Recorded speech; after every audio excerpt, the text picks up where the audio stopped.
नमः शिवाय शिवजी सदा सहाय। ओम नमः शिवाय गुरुजी सदा सहाय। अत्रीश्वर की महिमा। अत्रि मुनि को तप करते करते वर्षों व्यतीत हो गए। समाधि से जागने पर उन्होंने पत्नी से कहा, मुझे बहुत जोर की प्यास लग रही है, कहीं से जल का प्रबंध करो। पति की आज्ञा मिलते ही अनुसैया जी कमंडल हाथ में पकड़कर जल लेने के लिए वन में चली गई। वे जल को खोजने लगी। यह देखकर गंगा जी उनके पास आकर बोली कि मैं आपके पति की भक्ति से बहुत प्रसन्न हूँ, मैं हित करना चाहती हूँ, तुम मुझसे वरदान मांग सकती हो। यह सुनकर अनुसैया जी ने दोनों हाथ जोड़कर गंगा जी से बोली, हे देवी, यदि आप वास्तव में प्रसन्न हैं तो सर्वप्रथम मेरे कमंडल को जल से परिपूर्ण कर दें। यह सुनकर गंगा जी अनुसैया से बोली, हे कल्याणी, आप पृथ्वी में एक गड्ढा खोदिए, उस गड्ढे को मैं भर दूंगी।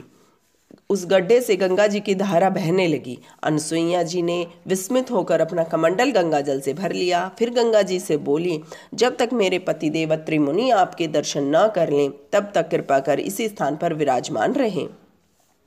अनुसुईया ने अपने पति अत्रि मुनि जी को गंगा जल पिलाया। गंगा जल पीकर अत्रि मुनि बड़े प्रसन्न हुए।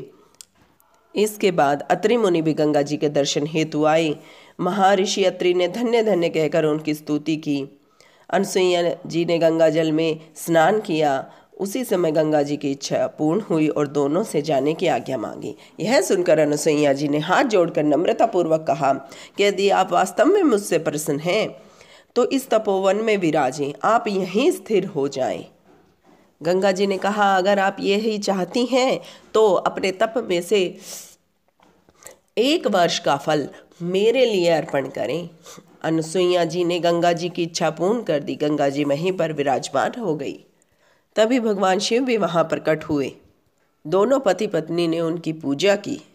तब अत्रि मुनि ने कहा कि आप भी यहीं पर पार्वती जी के साथ विराजमान हो जाइए। शिवजी ने प्रसन्न होकर तथास्तु कहा।